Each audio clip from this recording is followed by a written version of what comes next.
Hello friends and welcome back to Motor Redefined. मैं हूं आपका होस्ट और दोस्त अरिंदम घोष और एक बार फिर मैं आप लोगों के लिए एक जबरदस्त कंपैरिजन के साथ हाजिर हूं। जी हां दोस्तों, आज हम लोग कंपेयर करने वाले हैं all new Bajaj Pulsar N150 with its toughest competitor that is 2023 TVS Apache RTR 160 2V with ride modes. जी हां दोस्तों, कंपैरिजन के दौरान क्या चेंजेस है दोनों में, क्या सिमिलैरिटीज है, कितना आपको प्राइस पे करना होगा, फीचर, माइलेज, स्पेसिफिकेशन, सबके बारे में बात करेंगे दोस्तों, ताकि क्लियर आइडिया आप लोगों को वीडियो के एंड तक ये मिल जाए कि दोनों में से खरीदना आप लोगों के लिए कौन सा सही हो सकता है। और दोस्तों आगे बढ़ने से पहले very special thanks to Rahul TVS Krishnanagar and Star Bajaj Kalna for providing me these bikes ताकि कंपैरिजन में आप लोगों तक पहुंचा सकूं। वेस्ट बंगाल के कृष्णनगर शांतिपुरा कालना में आप रहते हैं, कोई भी आप टीवीएस या बजाज की प्रोडक्ट खरीदना चाहते हैं, शोरूम का कॉन्टैक्ट बिल्कुल कर सकते हैं। डिटेल्स अभी आपको आपके स्क्रीन पर दिख गई होगी। तो चलिए दोस्तों कंपैरिजन स्टार्ट करते हैं। दोस्तों कंपैरिजन की अब करते हैं शुरुआत। सबसे पहले दोस्तों मैं आप लोगों को दोनों ही बाइक की जो की है वो दिखाना चाहूंगा। अगर आप लोग ये N150 में देख रहे हैं तो कुछ इस तरीके की जो की है वो आप लोग को यहाँ पर देखने में मिल रही है, जो कि बिल्कुल भी वेव की नहीं है। और जैसे आप लोग यहाँ पर अपाचे में आ रहे हैं, आप देख सकते हैं कुछ इस तरीके की जो की है वो आप लोग को देखने में मिल रहा है। बहरहाल ये भी आप लोगों को वेव की देखने में नहीं मिलती है। तो की आप लोगों ने देख लिया। अब अगर दोस्तों कलर के बारे में बात करी जाए, हाल फिलहाल में लॉन्च हुई है N150। यहाँ पर आप लोगों को ये पर्ल मेटालिक व्हाइट, देन आप लोगों को रेसिंग रेड और इबोनी या फिर ब्लू क्लीन ब्लैक कह सकते हैं, 3 कलर आप लोगों को मिलते हैं। लेकिन जब आप यहाँ पर आ रहे हैं दोस्तों, अपाचे में टोटल 5 कलर आप लोगों को मिलती है। ये आप लोग रेड कलर देख पा रहे हैं, देन आप लोगों को ब्लू, ब्लैक, सिल्वर और आप लोग को यहाँ पर व्हाइट कलर भी देखने में मिलती है। तो दोस्तों दोनों ही बाइक में आप लोगों ने देख लिया, यहाँ पे 3 कलर है, यहाँ पर 5 कलर है। और कौन सी बाइक में कौन सी कलर आप लोगों को ज़्यादा पसंद आ रही है, क्योंकि आप लोगों ने ऑलरेडी स्क्रीन पर देख लिया, तो बिल्कुल नीचे कमेंट में लिखकर बता सकते हैं। और दोस्तों अब यहाँ पर दोनों ही बाइक की जो फ्रंट व्यू है उसको भी यहाँ पर मैं आप लोगों को एक्सप्लेन करना चाहूँगा। आप अगर इसकी फ्रंट व्यू में देख रहे हैं तो थोड़ी सी ना आप लोगों को डिज़ाइन वाइज अगर बात करी जाए दोस्तों, तो N150 आप लोगों को थोड़ी सी वो नेकेड जो लुक है वो देती है। और जहाँ तक बात है यहाँ पर अपाचे की, यहाँ पर ये थोड़ी सी ना वो पुरानी लुक को कैरी करती हुई स्पोर्टी फील आपको देती है। मतलब ये आप लोगों को थोड़ी सी ढकी भी बिल्कुल महसूस होती है। अब फ्रंट व्यू के बारे में बात करते हैं। अगर आप लोग यहाँ पर N150 में आ रहे हैं दोस्तों, पूरी तरीके से एक बार इसकी की को अगर आप ऑन करते हैं, देखिए यहाँ पर कोई हलचल आपको महसूस नहीं होगी तब तक जब तक आप इसकी इग्निशन को ऑन नहीं करें। जैसे आप इग्निशन ऑन करते हैं, ये ट्विन एलईडी डीएलएल आप लोग को जलती हुई दिखेगी। और ये by functional projector LED headlamp है। मतलब अगर आप चाहें तो यहीं से high beam, low beam operate कर सकते हैं, और अगर आप चाहें तो यहीं पे आप पास लैम्प का भी इस्तेमाल कर सकते हैं। अब इसको दोस्तों हम लोग यहीं से डायरेक्टली बंद कर देते हैं।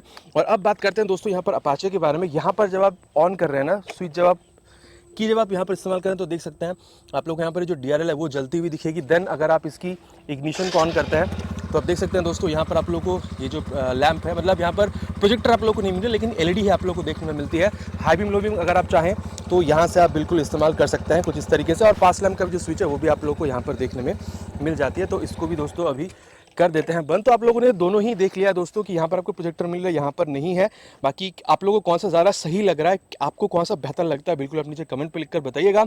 नीचे आते हैं दोस्तों, बात करते हैं अबाउट द मडगार्ड। यहाँ पर आप लोगों को डुअल फ्लैप वाली मडगार्ड मिलते हैं, लेकिन यहाँ पर आप लोगों को नॉर्मल सी मडगार्ड मिल रही है। लेकिन हाँ, दोनों ही फाइबर की है। क्वालिटी आप लोगों को दोनों की काफ़ी तगड़ी देखने में मिलती है। अब दोस्तों बात करते हैं अबाउट द सस्पेंशन। यहाँ पर आप लोगों को 31 mm की टेलीस्कोपिक फोक मिल रही है विद दिस फोक प्रोटेक्टर। जब तक आप यहाँ पर आ रहे हैं अपाचे में तो यहाँ पर भी आपको 31 mm की मिल रही है, लेकिन फोक प्रोटेक्टर यहाँ पर आपको देखने में नहीं मिलती है। साथ ही अगर आप लोग देख रहे हैं दोस्तों टायर के बारे में, तो यहाँ पर भी N150 में आप लोगों को 90/90 सेक्शन की टायर देखने में मिलती है। जब अपाचे में आ रहे हैं तो यहाँ पर भी आप लोगों को 90/90 सेक्शन की जो टायर है वो यहाँ पर देखने में मिल रही है। अब दोस्तों दोनों में ही आप लोगों को 17 इंचेस की जो एलॉय व्हील है वो बिल्कुल देखने में मिलती है। और एलॉय व्हील का जो डिज़ाइन है दोस्तों दोनों में ही आप लोगों को कुछ इस तरीके से मिलेगी। तो आप लोग बिल्कुल नीचे कमेंट कीजिएगा कौन सा डिज़ाइन आप लोगों को ज़्यादा सही लग रहा है। और साथ ही दोस्तों अगर ब्रेकिंग के बारे में बात करी जाए, सेफ्टी की मैं बेसिकली बात कर रहा हूँ, तो दोस्तों दोनों ही बाइक में आप लोगों को सिंगल चैनल का जो ऑप्शन है वो देखने में मिलता है, डुअल चैनल का ऑप्शन आपको देखने में नहीं मिलेगा। अब दोस्तों बात करते हैं अबाउट द ब्रेकिंग। अगर आप लोग न्यूली लॉन्च्ड N150 में आ रहे हैं तो यहाँ पर दोस्तों आप लोग को 260 mm की जो डिस्क है वो मिल रही है। एबीएस का जो रिंग है वो आप देख पा रहे हैं, नॉर्मल से कैलिपर ही आप लोग को देखने में मिलती है। और रिफ्लेक्टर तो यहाँ पर है ही। लेकिन जब आप अपाचे में आ रहे हैं दोस्तों, इसको एडवांटेज है। फर्स्ट एडवांटेज तो ये है कि आप लोग को 10 mm बड़ी 270 mm की डिस्क मिल रही है। साथ ही आप लोग को ये पेटल डिजाइन देखने में मिल रही है, जो कि ब्रेकिंग के टाइम पे हीट डिसिपेशन में बहुत ज्यादा हेल्प करती है। साथ ही आप लोग को एबीएस के रिंग और ये जो कैलिपर है वो भी देखने में मिल जाती है। और दोनों में सिंगल चैनल एबीएस है, वो तो मैंने आप लोगों को कहा ही है। तो दोस्तों फ्रंट व्यू मैंने आप लोगों को एक्सप्लेन कर दिया। अब बात करते हैं power house of the bike, engine के बारे में। सबसे पहले अगर यहाँ पर N150 के बारे में बात करी जाए तो वही इंजन है जो आप लोगों ने P150 के दौरान देखा था। यहाँ पर आप लोगों को 149.68 CC SOHC 2 valve air cool fuel injected engine देखने में मिल जाती है। और पावर फिगर्स के बारे में अगर बात करी जाए, 14.5 PS की मैक्स पावर और 13.5 न्यूटन मीटर तक की मैक्स टॉर्क आप लोगों को मिल रही है विद दिस किक स्टार्ट, जो आप लोगों को यहाँ पर अपाचे में देखने में नहीं मिलती है। साथ ही इंजन काउल अगर आप देख रहे हैं, भले ये थोड़ी सी आपको हिलती हुई दिखेगी, लेकिन इसकी जो फाइबर क्वालिटी आप लोगों को काफी अच्छी ही देखने में मिलती है। जाती है। अब बात करते हैं दोस्तों अबाउट 162B। यहाँ पर जब आप आ रहे हैं तो क्यूबिक कैपेसिटी आप लोग को यहाँ पर 10 सीसी बड़ी देखने को मिल रही है। 159.7 CC SOHC 2 valve air cool full injected engine आप लोगों को देखने को मिलती है। दोनों ही जो बाइक है आप लोगों को 2 वाल्व मिलेगी, दोनों ही बाइक में एयर कूलिंग है। अब अगर आप देख रहे हैं दोस्तों तो यहाँ पर 3 आप लोगों को मोड देखने को मिलता है, स्पोर्ट मोड, अर्बन मोड और रेन मोड। स्पोर्ट मोड में आप लोग को मैक्सिमम परफॉर्मेंस मिलेगी, अर्बन और रेन मोड में आप लोग को मैक्सिमम माइलेज मिलेगा, क्योंकि वहाँ पर मतलब मैं अर्बन और रेन मोड की बात कर रहा हूँ, वहाँ पर जो पावर और टॉर्क है उसको घटा दिया जाता है, ठीक है। अब अगर पावर फिगर्स के बारे में बात करी जाए दोस्तों तो यहाँ पर आप लोगों को 16.4 PS की मैक्स पावर और 13.85 न्यूटन मीटर तक की मैक्स टॉर्क देखने में मिल जाती है। मैं आप लोगों को कह दूँ दोस्तों कि दोनों ही बाइक में चलाते वक्त आपको एक्सपीरियंस कैसे फील हो सकता है उसके लिए राइड रिव्यू की जो वीडियो है, मतलब राइड कंपैरिजन आप कह सकते हैं, वो वीडियो अलग से चैनल पर आने वाली है। तो अगर आपको ये वीडियो पसंद आ रही है तो चैनल को आप सब्सक्राइब कर लीजिएगा और वीडियो में एक लाइक कर दीजिएगा, ताकि यहाँ पर आप लोगों से कोई भी जो मतलब चैनल की नोटिफिकेशन है वो आप लोगों से मिस ना हो जाए। अब दोस्तों मैं आप लोगों को ये भी बताना चाहूँगा कि यहाँ पर एक और चीज़ कंपनी ऑफर करती है जो कि है GTT technology, glide through traffic technology. अब एक काम ऐसा करती है, मान के चलिए जब आप बहुत ज़्यादा ट्रैफिक पर हैं, आप क्लच थ्रॉटल गियर का बहुत ज़्यादा इस्तेमाल कर रहे होते हैं, तो यहाँ पर जो माइलेज है वो भी गिरती है और इंजन स्टॉलिंग का भी प्रॉब्लम आता है। तो इसको एलिमिनेट करने के लिए यहाँ पर कंपनी ने GTT टेक्नोलॉजी डाली हुई है, ताकि जिस भी गियर पर आप होते हैं हल्का सा क्लच और थ्रॉटल रिलीज कर देते हैं तो उस गियर के हिसाब से हल्की हल्की ये मतलब एक्सेलरेट करती है और आगे बढ़ती रहती है, ताकि माइलेज को भी मेंटेन किया जा सके और इंजन स्टॉलिंग का भी प्रॉब्लम आपको ना हो।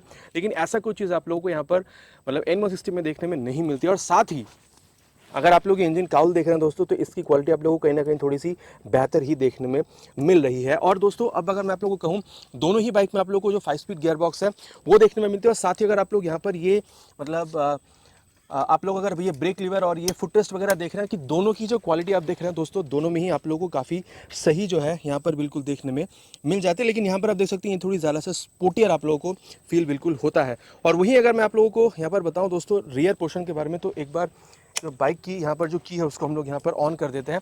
यहाँ पर जैसे आप की ऑन कर रहे हैं आप देख सकते हैं यहाँ पर आप लोग की जो LED आप लोग को यहाँ पर जो टेल लैंप है वो देखने में मिल जाती है। साथ ही दोस्तों यहाँ पर आप लोग को नॉन फ्लेक्सिबल टाइप ऑफ ये जो टर्न सिग्नल्स है वो भी देखने में मिलते हैं। बाकी यही सेम टर्न सिग्नल आप लोगों को अपाचे में आगे भी देखने में मिल जाती है। यहाँ पर एक डिफरेंस है, पल्सर में आप लोगों को फ्लेक्सिबल मिल रहा है, यहाँ पर नॉन फ्लेक्सिबल मिलता है। बाकी यहाँ पर आप देख सकते हैं नंबर प्लेट लगाने की जगह ऊपर आप लोगों को जो लाइट है वो भी जलती हुई दिख रही है। और ये टेल टाइडी कुछ इस तरीके से आती है, जहाँ पर आप लोग को ये रिफ्लेक्टर पीछे और यहाँ पर आप लोग को साइड में भी लगी हुई देखने में मिल जाती है। अब बात करते हैं दोस्तों टायर के बारे में। जब आप यहाँ पर अपाचे में आ रहे हैं तो यहाँ 120/70 सेक्शन के आप लोग को यहाँ पर जो टायर है वो देखने में मिलती है with 17 inches of alloy wheel. लेकिन जब दोस्तों आप लोग यहाँ पर मतलब पल्सर में आ रहे थे तो यहाँ पर आप लोगों को साइज से भी मिल रही है 120, लेकिन यहाँ पर आप लोग को 120/80 सेक्शन की जो टायर है वो देखने में मिलती है।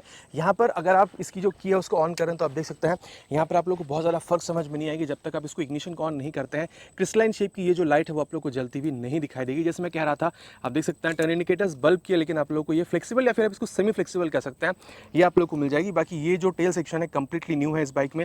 यहाँ पर आपको नंबर प्लेट लगाने की जगह रिफ्लेक्टर और नीचे आप लोग को यहाँ पर लाइट भी जलती हुई बिल्कुल दिखेगी जब आप इसकी इग्निशन को ऑन करते हैं। साथ ही दोस्तों टायर जैसे मैं बता रहा था 120/80 सेक्शन के आपको जो टायर है वो यहाँ पर देखने में मिल रही है। हाँ, साथ ही मैं कह सकता हूँ कि 17 इंचेस की अलॉय व्हील आपको यहाँ पर भी मिल रही है।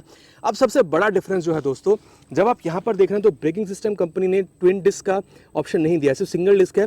तो पीछे आप लोग को 130 mm की ड्रम ब्रेक ही देखने में मिलती है, यहाँ पर और कोई ऑप्शन नहीं है। हाँ, मोनोशॉक सस्पेंशन आपको यहाँ पर मिल रहा है। लेकिन दोस्तों जब आप यहाँ पर अपाचे में आ रहे हैं तो यहाँ पर आपको दोनों ऑप्शन मिलता है। यहाँ पर जो आप देख रहे हैं 200 mm की आप लोगों को ये जो पेडल डिस्क है ये आप लोगों को यहाँ पर देखने में मिल रही है। लेकिन अगर आप सिंगल डिस्क पे जा रहे हैं तो आप लोग को 130 mm की भी ड्रम ब्रेक देखने में मिलती है, लेकिन वो बहुत ज़्यादा अवेलेबल आपको मार्केट में देखने में नहीं मिलेगी। अब जैसे दोस्तों वहाँ पर मैं आपको बता रहा था कि मोनोशॉक है, लेकिन यहाँ पर आप देख सकते हैं ये MIG monotube inverted gas fill shock with spring gate, मतलब डुअल यहाँ पर आपको जो ये स्प्रिंग है वो यहाँ पर देखने में मिल रहा है। तो ये एक डिफरेंस है। तो चक्का काफ़ी हद तक सेम है, लेकिन ब्रेकिंग और यहाँ पर जो सस्पेंशन है वो आप लोग को डिफरेंट देखने में मिल रही है। साथ ही अगर आप लोग ये देखते हैं दोस्तों तो लेडीज़ जो साड़ी गार्ड है वो आप लोग को मिल रहा है और लेडीज़ फुटरेस्ट भी आप लोग को मिल रहा है। यही करीबन सेम चीज़ आप लोग को दोस्तों पल्सर में मिल रहा है, लेकिन यहाँ पर जो शेप है थोड़ी सी डिफरेंट है। लेडी जो साड़ी गार्ड है वो आप लोग को अलग मिल रहा है और यहाँ पर ये जो लेडीज़ फुटरेस्ट है वो आप लोग को यहाँ पर अलग से इंस्टॉल हुई भी बिल्कुल देखने में मिल जाती है।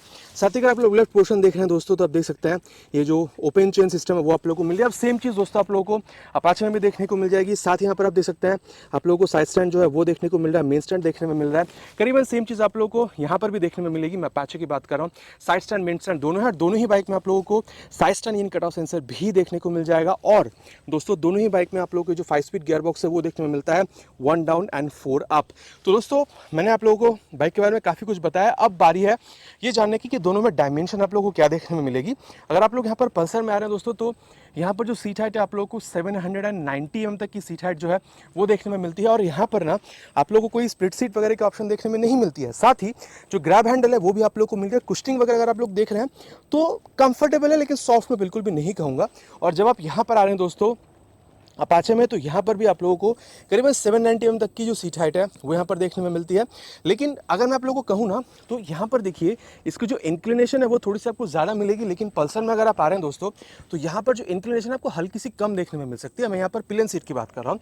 और साथ ही देख सकते हैं यहाँ पर आप लोगों को जो स्प्लिट ग्रैब रेल है वो मिल रही है। लेकिन पल्सर में आप लोगों को जो स्टैंडर्ड नॉर्मल मतलब एक सिंगल पीस जो ग्रैब रेल है वो आपको देखने में मिलता है। तो ये एक डिफरेंस है। बाकी दोनों ही बाइक में अगर आप 5'3" तक की अगर आपकी हाइट है तो आपको मैनेज करने में मेरे हिसाब से आपको प्रॉब्लम नहीं होनी चाहिए। और जहाँ तक बात है दोस्तों कि आप लोगों को टैंक कितने लीटर की मिल रही है, तो अपाचे में आप लोगों को यहाँ पर 12 लीटर की टैंक देखने में मिलती है। और साथ ही ये जो इंजन काउल है ये आप लोगों को फाइबर की देखने में मिलती है। कुछ सेम यहाँ पर आप लोगों को पल्सर में भी मिल रही है, लेकिन यहाँ पर आप लोगों को 14 लीटर की मेटालिक टैंक मिल रही है। और यहाँ पर आप देख सकते हैं पल्सर को डीक्रोम कर दिया गया है और ये आप लोगों को फाइबर की देखने में मिलती है। तो दोनों में ये जो चीज़ें आप लोगों को काफ़ी हद तक सेम ही समझ में आएगी। एक चीज़ मैं आप लोगों को और बता दूँ, दोनों में ही अगर आप लोग ये फिट एंड फिनिश वगैरह देख रहे हैं दोस्तों, अगर आप क्वालिटी वगैरह देख रहे हैं, तो दोनों ही बाइक में आप लोगों को आप देख सकते हैं काफ़ी अच्छी ही जो चीज़ है वो आप लोगों को यहाँ पर देखने में मिलेगी। और क्वालिटी आप देख सकते हैं इसकी भी आप लोगों को काफ़ी तगड़ी ही देखने में मिलती है। तो यहाँ पर कोई दोरा नहीं है कि फिट एंड फिनिश दोनों ही बाइक में आप लोगों को काफ़ी तगड़ी ही देखने में मिल रही है। अब मैं बता दूं दोस्तों, माइलेज भी आप लोग दोनों ही बाइक में करीबन 45+ तक की एक्सपेक्ट कर सकते हैं। अभी चलाने पर डिपेंड करता है दोस्तों। बाकी आप लोगों ने अगर दोनों ही बाइक चलाई हुई है, कौन सा अगर आपको मिला है तो बिल्कुल आप नीचे कमेंट में लिखकर मेंशन कर सकते हैं। वही अगर ग्राउंड क्लियरेंस के बारे में बात करी जाए दोस्तों, तो पल्सर में आप लोगों को 165 एम की मिलती है, लेकिन जब आप यहाँ पर अपाचे में आ रहे हैं तो 180 एम की देखने में मिलती है। तो यहाँ पर एडवांटेज है अपाचे के पास। साथ ही अगर मैं आपको वेट के बारे में बताऊँ दोस्तों, तो यहाँ पर भी अपाचे थोड़ी सी आगे निकलती है, क्योंकि ड्रम ब्रेक 137 किलोग्राम वेट और ये जो ट्विन डिस्क ब्रेक है, मतलब ये जो वेरिएंट है यहाँ पर आप लोग को 138 किलोग्राम मिलती है।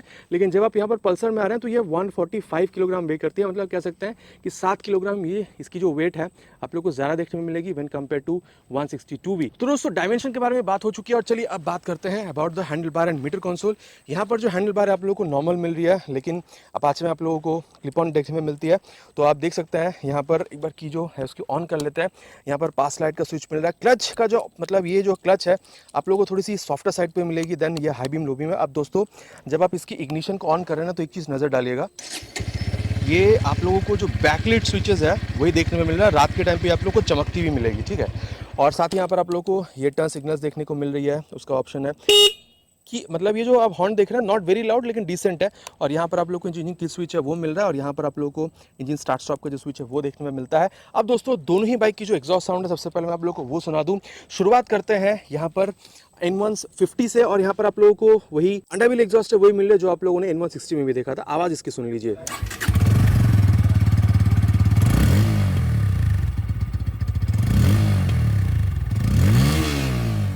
दोस्तों आवाज़ इसकी आप लोगों ने यहाँ पर सुन लिया। अब देख सकते हैं यहाँ पर थोड़ी सी क्लीन लुक निकल कर आती है। अब यहाँ पर दोस्तों आप लोग जो 162 भी है इसकी भी आवाज़ सुन लीजिए। यहाँ पर आप देख सकते हैं नॉर्मल सी जो मतलब आप देख सकते हैं जो एग्जॉस्ट है वो है और यहाँ पर आपको मेटालिक मतलब आप कह सकते हैं क्रोम एलिमेंट वाली जो मफलर गार्ड है वो भी देखने में मिल रही है। आवाज़ इसकी भी आप लोग सुन लीजिए।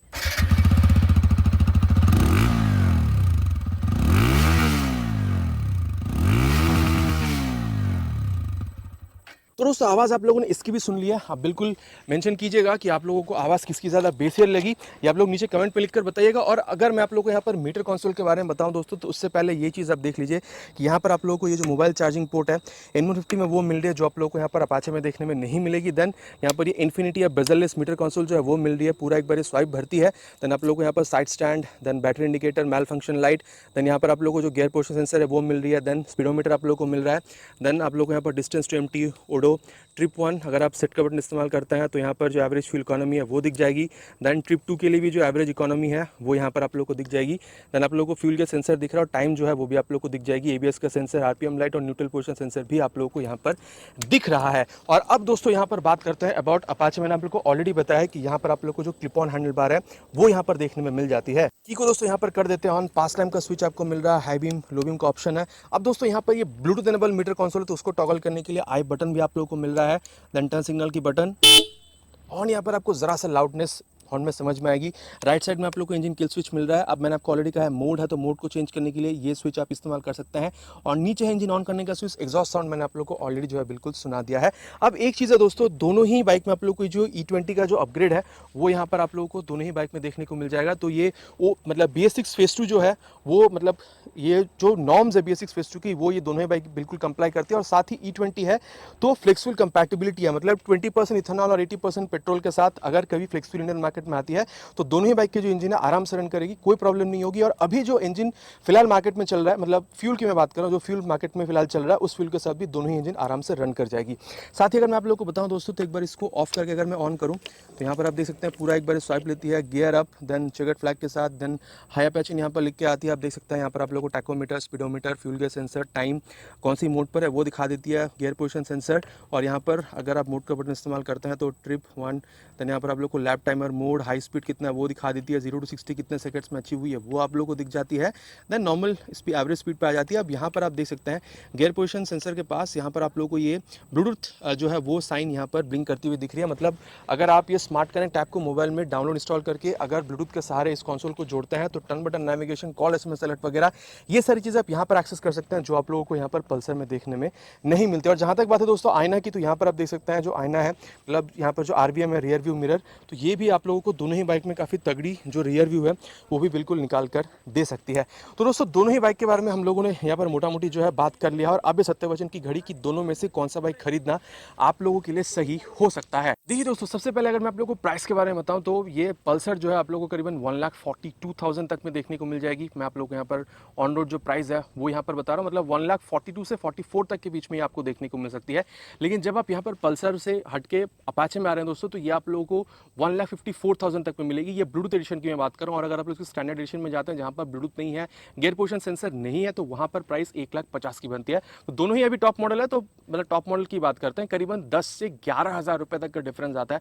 अगर आप दोनों ही बाइक को यहाँ पर देखते हैं तो सवाल बनता है कि भाई खरीदना हमारे लिए कौन सा सही होगा। सबसे पहला बात तो यह है दोस्तों कि पल्सर किसको खरीदना चाहिए। देखिए पल्सर की ये जो लुक है N250 N160 में भी आप लोग को मिल रही थी, लेकिन वहाँ पर क्यूबिक कैपेसिटी मतलब इंजन थोड़ी सी बड़ी थी, ठीक है। लेकिन आपको ये चाहिए था कि भाई मुझे 150 सीसी में वही सेम जो बाइक का फील है N160 या N250 वो मुझे चाहिए। मतलब आपको ये जो ओवरऑल लुक है वो आपको पसंद है। आपको जो मतलब आप लॉन्ग राइड्स वगैरह करते हैं, रात के टाइम पर राइड करते हैं तो LED लाइट के साथ आपको प्रोजेक्टर भी चाहिए था, आपको जो मोबाइल चार्जिंग सॉकेट वगैरह वो भी आपको चाहिए था। लेकिन साथ ही आपको ये भी चाहिए था कि भाई माइलेज भी मुझे ज़्यादा चाहिए 40-45 किलोमीटर तक का, और साथ ही चक्के भी मोटे होने चाहिए। और मतलब ओवरऑल जो फील है मुझे N160 N250 का चाहिए था। और साथ ही एक कंफर्टेबल राइड चाहिए, मतलब सिटिंग पोजीशन वगैरह थोड़ा सा कंफर्टेबल चाहिए, मतलब डेली राइड्स, लॉन्ग राइड्स के लिए भी, ठीक है। तो मेरे ख्याल से 1,40,42 तक के बजट में आप लोगों के लिए पल्सर 150 काफ़ी सही होगा, N150। लेकिन दोस्तों ये जो डिज़ाइन है ना इसकी तो लाखों दीवाने हैं, काफ़ी दिनों से ये चली आ रही है मार्केट में, बाकी अभी तो डिज़ाइन अपग्रेड भी हुई है। तो मैं ये कहना चाहूँगा जिनको अपाचे पसंद है, ठीक है, जिनको थोड़ा सा ज़्यादा मतलब आप लोगों को पावर वगैरह की ज़रूरत है, 160 सीसी की बाइक आप चाहते हैं, आपको ये चाहिए कि आपको ब्लूटूथ इनेबल मीटर कंसोल चाहिए था कि turn button, navigation, call, SMS alert वगैरह ये सारी चीज़ें आप यहाँ पर एक्सपीरियंस कर सके, GTT टेक्नोलॉजी वगैरह ये जो सारी चीज़ें हैं माइलेज कंट्रोल करने के लिए ये चीज़ आपको चाहिए थी। साथ ही आप लोगों को LED लाइट चाहिए था, ठीक है, प्रोजेक्टर ना भी होगा तो भी आप लोगों के लिए चलेगा, लेकिन LED लाइट चाहिए। और साथ ही बजट आप लोगों को 1,50,55 तक के बीच में थी। और आप लोगों को अपाचे ही चाहिए थी 40-42 किलोमीटर तक की माइलेज में, मतलब 45 किलोमीटर भी आप कह सकते हैं। तो आप लोगों को मेरे हिसाब से यहाँ पर जो अपाचे 162 भी है ये आप लोगों को खरीदनी चाहिए। बाकी मैं एक चीज़ कर सकता हूँ, आप स्टूडेंट है, आप ऑफिस गोइंग है, आप मिडिल एज के हैं, कोई से भी दोनों बाइक इनमें आप एक्सेप्ट कर सकते हैं। तो दोस्तों ये था मेरा बड़ी about the comparison between these two bikes. बाकी आप लोग बिल्कुल बताइएगा दोनों में से कौन सी बाइक आप लोग को ज़्यादा पसंद आ रही है, वैल्यू फॉर मनी कौन सी बाइक आप लोग को ज़्यादा फील हो रही है। आशा करता हूँ दोस्तों वीडियो आप लोग को पसंद आई होगी। बहुत जल्द मिलेंगे इसी तरीके के एक नए वीडियो में एक नए बाइक के साथ। Till then ride safe and Jai Hind.